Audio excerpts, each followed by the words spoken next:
Hola a todos, bueno, ustedes ya me conocen, soy la doctora Yajaira de los Reyes. El día de hoy voy a dar lectura a uno de los temas que más me gustan de un libro que me encanta, que es Schwartz. Es Respuesta Sistémica a la Lesión y Apoyo Metabólico, que viene siendo el equivalente al capítulo de Shock. Es el capítulo número 2 del libro de Schwartz. Es un capítulo complejo y largo, a veces difícil de terminar de leer, por lo tanto, pues por ese motivo vengo a ayudarles en caso de que sean auditivos para que tengan la información concerniente a este tema. Aspectos generales. Respuesta inflamatoria sistémica relacionada con la lesión. La respuesta inflamatoria a la lesión o infección ocurre como consecuencia de la liberación local o sistémica de moléculas relacionadas con los patógenos o relacionadas con la lesión, las cuales utilizan vías de señalización similares para movilizar los recursos necesarios para el restablecimiento de la homeostasis. Las lesiones menores al hospedador ocasionan respuesta inflamatoria localizada que es transitoria y que en la mayor parte de los casos es beneficiosa. Sin embargo, las lesiones graves al hospedador pueden ocasionar reacciones amplificadas que producen inflamación sistémica, daño a órganos distantes o falla orgánica múltiple, hasta en 30% de los individuos con lesiones graves.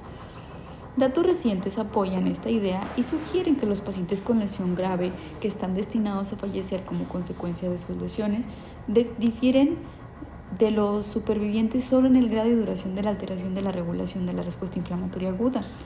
Este tema es de gran relevancia porque la inflamación sistémica es la característica central tanto de la septicemia como de los traumatismos graves. Comprender las vías complejas que regulan traumatismos graves que regulan la inflamación local y sistémica es un factor necesario para desarrollar tratamientos para la septicemia abrumadora o después de las lesiones graves. El estado séptico, definido por la respuesta inflamatoria sistémica a la infección, es un proceso patológico con una incidencia de más de 900,000 casos por año. Además, los traumatismos son la principal causa de mortalidad y morbilidad para individuos menores de 45 años. Puntos clave.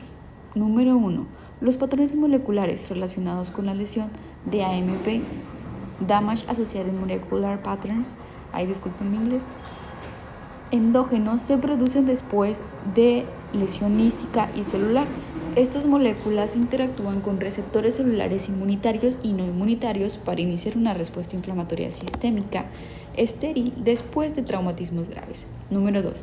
En muchos casos, las moléculas DAMP son percibidos por los receptores de reconocimiento de patrones, PRR, Pattern Recognition Receptors, los cuales son los receptores que utilizan las células para percibir patógenos invasores. Esto explica, al menos en parte, las manifestaciones clínicas similares a la inflamación sistémica que se observan en pacientes con lesiones, con estado séptico o ambos. Número 3. El sistema nervioso central recibe información con respecto a la inflamación inducida por las lesiones a través de mediadores solubles y por proyecciones neurales directas que transmiten información a las áreas reguladoras en el encéfalo. El reflejo neuroendocrino resultante desempeña una función moduladora importante en la respuesta inmunitaria. Número 4. Las señales inflamatorias activan respuestas celulares a la tensión fisiológica, respuesta a la tensión oxidativa, respuesta de las proteínas de golpe de calor, respuesta de las proteínas no plegadas, autofagia, muerte celular programada, que sirven para movilizar las defensas y recursos celulares en un intento por restablecer la homeostasis. Número 5.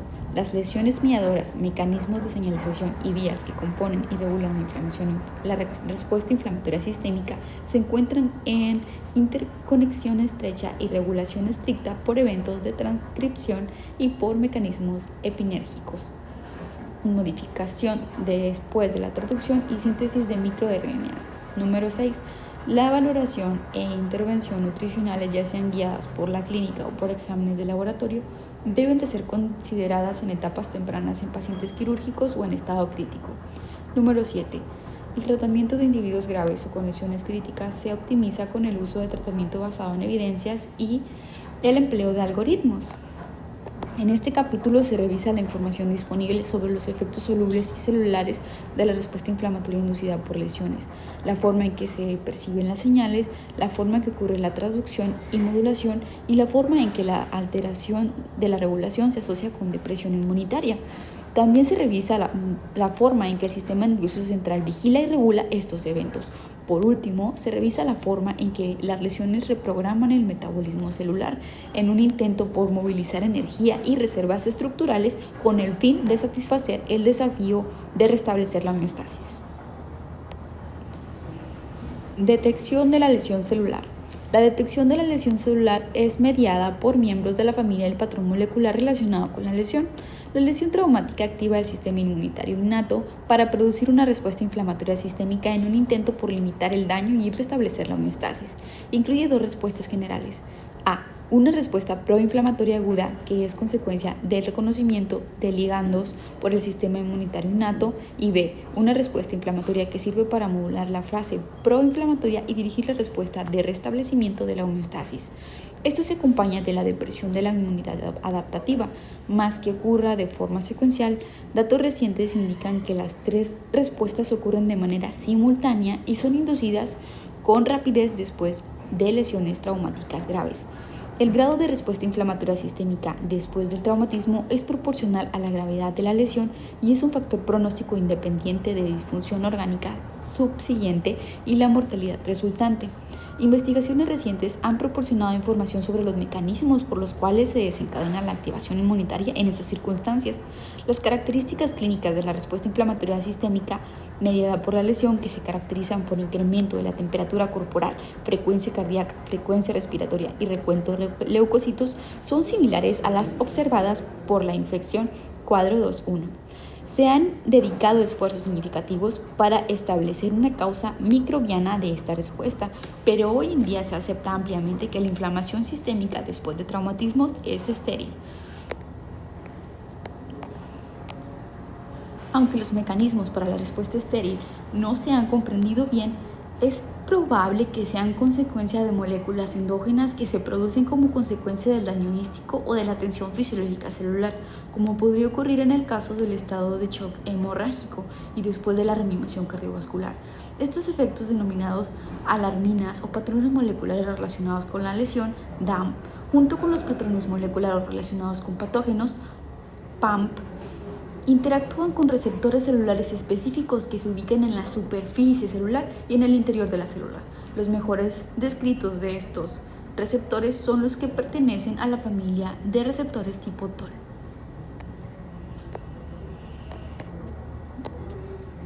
Los DAMP por traumatismo son moléculas endógenas estructuralmente diversas con actividad inmunitaria. En el cuadro 2.2, que es este de abajo, se incluye una lista parcial de DAMP que se liberan de forma pasiva de células necróticas o lesionadas, o que se activan a partir de células sometidas a tensión fisiológica por sobreregulación o sobreexpresión. Una vez fuera de la célula, los DAMP favorecen la activación de las células inmunitarias innatas, así como el reclutamiento y activación de las células presentadoras de antígeno, que participan en la defensa del hospedador. Los DAMP, mejor identificados con evidencia preclínica significativa de su liberación después de traumatismos y con vínculo directo con la respuesta inflamatoria sistémica, es un grupo de proteínas B1 de alta movilidad. También se presenta evidencia adicional para la participación de moléculas DAMP en la inflamación que ocurre después de lesiones, incluidas proteínas mitocondriales y DNA, así como moléculas de matriz extracelular. Aquí les pongo en grande el cuadro 2.2, patrones moleculares relacionados con la lesión o DAMP y sus receptores.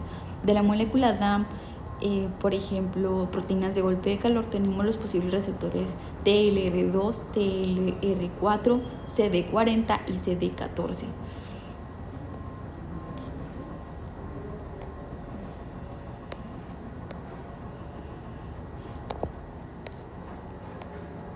En el cuadro 2.1, espectro clínico de la infección y del síndrome de respuesta inflamatoria sistémica, SIRS. Término, infección, la definición sería fuente identificable de agresión microbiana. SIRS La definición sería: se satisfacen dos o más de los siguientes criterios: temperatura mayor a 38 grados centígrados o menor a 36, frecuencia cardíaca mayor a 90 latidos por minuto, frecuencia respiratoria mayor a 20 por minuto, presión parcial de dióxido de carbono menor a 32 milímetros de mercurio o respiración mecánica, y recuento de leucocitos mayor a 12.000 o menor a 4.000, o también más de 10% de formas en banda. Septicemia sería una fuente identificable de infección más SIRS. Septicemia grave sería septicemia más disfunción orgánica, y choque séptico, septicemia más colapso cardiovascular, y se requiere apoyo con vasopresores.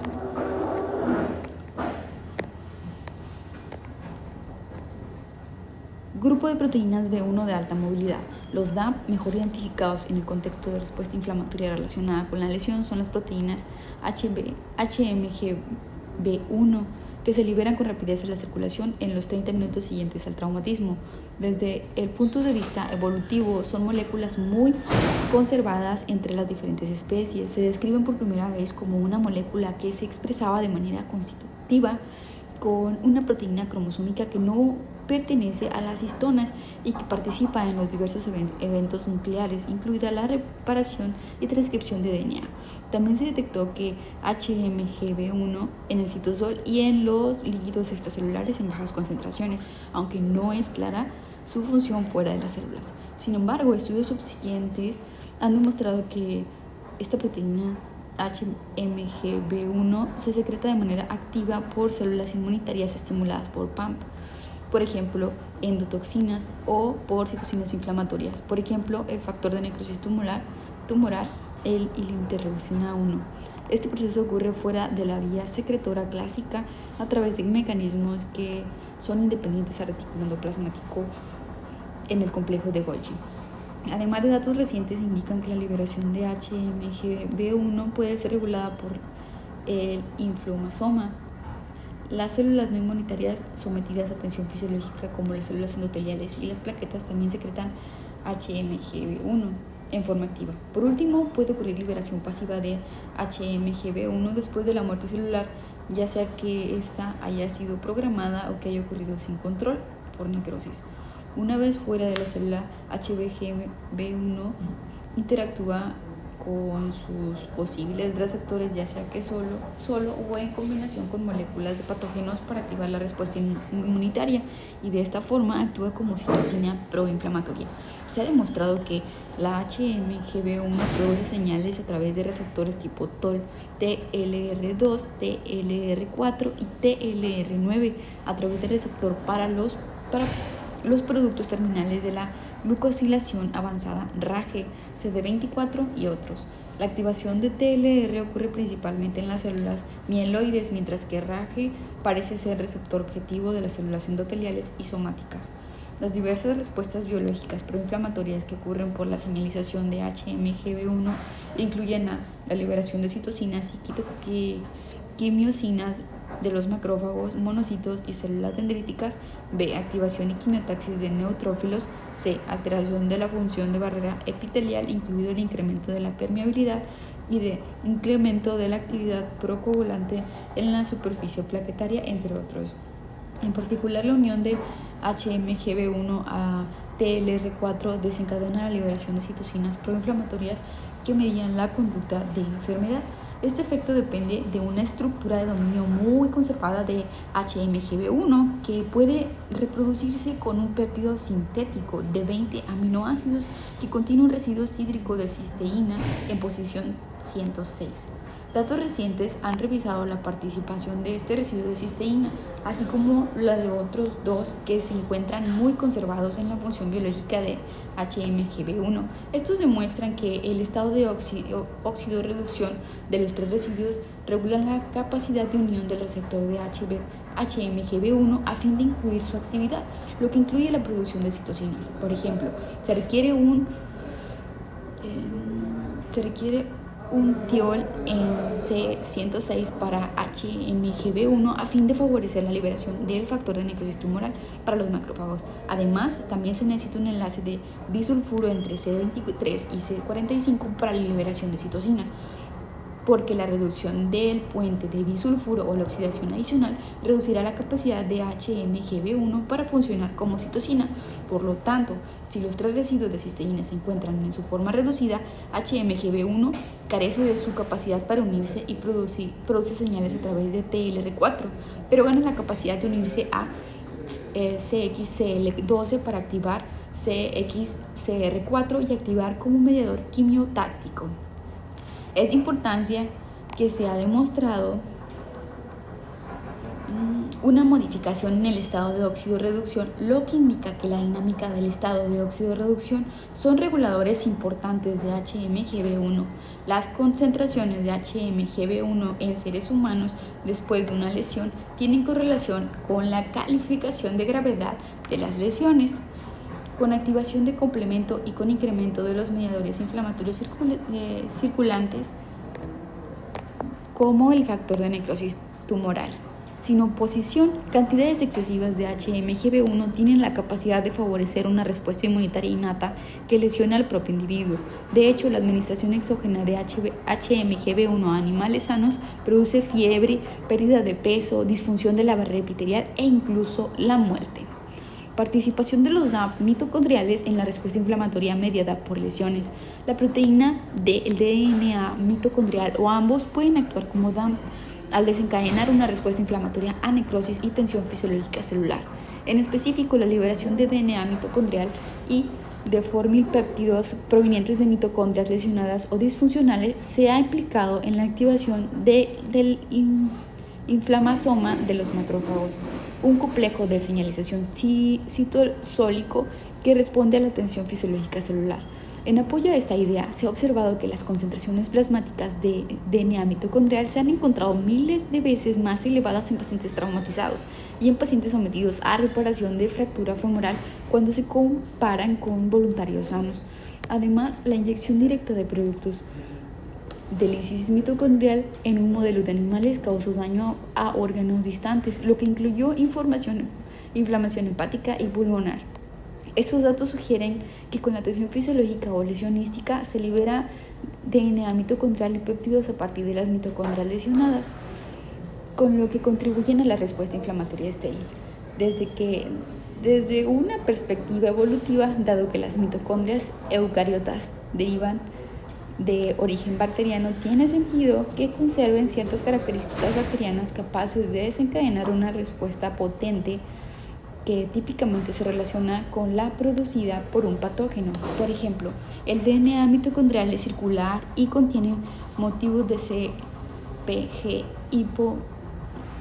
hipometilados que simulan los CpG del DNA bacteriano. Por lo tanto, es capaz de producir péptidos formilados, los cuales inducen un fenómeno inflamatorio potente en neutrófilos al incrementar la quimiotaxis, el estallido oxidativo y la secreción de citocinas. Además, el factor de transcripción mitocondrial A, una proteína mitocondrial muy abundante que tiene homología estructural y funcional con HMGB1, también se ha demostrado que se libera en grandes cantidades a partir de células lesionadas, donde actúan en combinación con el DNA mitocondrial para activar la señalización del TLR9. Las moléculas de la matriz extracelular actúan como DAM. Investigaciones recientes han explorado la participación de las proteínas de la matriz extracelular en la respuesta inflamatoria mediada por TLR que aparece después de la lesión ística. Estas moléculas, que son secuestradas bajo condiciones normales, pueden liberarse en forma soluble con la digestión proteolítica de la matriz extracelular. Los proteoglucanos, glucosaminoglucanos y los glucoproteínas como la fibronectina han sido implicados como participantes fundamentales en la interacción de DAM-TLR. En particular, se ha demostrado que los proteoglucanos activan los inflamasomas intracelulares que desencadenan la inflamación estéril. Estas moléculas, que consisten en un núcleo proteico con una o más cadenas de glucosaminoglucanos unidas con enlaces covalentes, pueden ser secretadas por proteínas unidas a la membrana o bien pueden sufrir desdoblamiento proteolítico y diseminarse desde la superficie celular. El biglucano es uno de los primeros proteoglucanos descritos como ligando del TLR, Consiste en un núcleo proteolítico que contiene regiones de repetición ricas en leucina con 2 cadenas laterales de glucosaminoglucanos, GAG. Aunque el biglucano típicamente existe en una forma unida a la matriz, con la lesión de los tejidos se libera a la matriz extracelular en una forma soluble, donde interactúa con el TLR2 o TLR4 para generar una respuesta inflamatoria inmediata. Varias citocinas y quimiosinas proinflamatorias, incluida el factor de necrosis tumoral alfa y la interleucina 1B, son moléculas efectoras de la señalización de biglucano TLR2-4. Entre ellos, el mecanismo de síntesis autónoma mediada por biglucano y la secreción de interleucina 1B es singular. Por lo general, la liberación de interleucina 1B madura de las células requiere 2 señales, una que es necesaria para iniciar la síntesis mediada por TLR2-4 y la otra para procesar el prointerleucina 1B, que a su forma madura mediada por la inflamasoma. ¿Cómo es posible que el biglucano proporcione ambas señales? La evidencia actual indica que cuando el biglucano soluble se une al TLR de manera simultánea, actúa como ligando para un receptor purinérgico que facilita la activación del inflamasoma necesaria para el procesamiento de la interleucina 1B. Estos datos apoyan la idea de que las señales mediadas por DAM pueden iniciar una respuesta inflamatoria intensa. Los DAM son ligandos para receptores de reconocimiento de patrones. La respuesta inflamatoria que ocurre después de lesiones traumáticas es similar a la observada con la exposición a patógenos. No es de sorprender que se haya implicado en los receptores de superficie y citoplasmáticos que medían la respuesta inmunitaria innata a la infección microbiana en la activación de la inflamación estéril. En apoyo a esta idea se han identificado genes que sufren desregulación aguda tanto en la respuesta a los ligandos microbianos administrados a voluntarios sanos como en la respuesta de las lesiones traumáticas en grandes poblaciones de pacientes. Las clases de receptores que son importantes para la percepción de las células lesionadas y los restos celulares son parte del grupo más grande de receptores de reconocimiento de patrones, es decir, PRR, codificados por un gran grupo de células de la línea germinativa. Los ligandos mejor descritos para estos receptores son componentes microbianos. Los PAM, los PRR, el sistema inmunitario innato incluyen 4 clases diferentes. TLR, receptores de leptina tipo C, dependientes de calcio, receptores similares al gen inducible de ácido retinoico y dominio de una unión de nucleótidos. Proteínas que contienen repeticiones con abundante leucina, NBD, LRR y NLR, también conocidos como receptores similares al dominio de unión de nucleósidos y de oligomerización.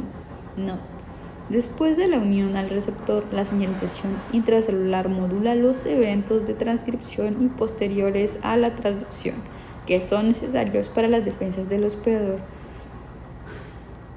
para que las defensas del hospedador coordinen la síntesis y liberación de citocinas y quimiosinas para iniciar o suprimir la respuesta inflamatoria. Las mejores descritas de estas TLR, NLR y CLR se revisan en las siguientes secciones. Receptores tipo TOL. Los TLR son proteínas transmembrana de tipo 1, conservadas desde el punto de vista evolutivo y que son mejor caracterizadas en células de mamíferos como receptores de reconocimiento de patrones. Fueron identificados por primera vez en mosquitos del género Drosophila, donde una mutación en el gen TOL ocasionó su identificación como componente fundamental en la respuesta inmunitaria y en la defensa contra las infecciones micóticas. Poco tiempo después se identificó el primer TLR de seres humanos, TLR4. Hoy en día se han identificado más de 10 miembros humanos de la familia de TLR con diferentes ligandos, lo que incluye lípidos, carbohidratos, péptidos y componentes de ácido nucleico de diversos patógenos. Los TLR se expresan en células inmunitarias y no inmunitarias. En primer lugar, la expresión de TLR parecía aislarse solo a células profesionales presentadoras de antígeno, como las células dendríticas y los macrófagos. Sin embargo, se ha detectado en RNA mitocondrial para miembros de la familia TLR en la mayor parte de las células de la línea mieloide, así como los linfocitos citolíticos naturales, células NK, además de la activación de linfocitos T, incrementa la expresión de TLR e induce su supervivencia y expansión clonal.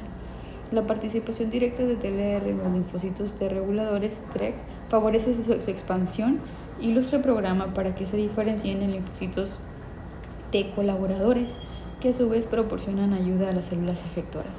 Además, los linfocitos B expresan un subgrupo distinto de la familia TLR, lo que determina su capacidad para responder a los DAM. Sin embargo, no se ha aclarado la importancia de la expresión restringida de TLR en esas células.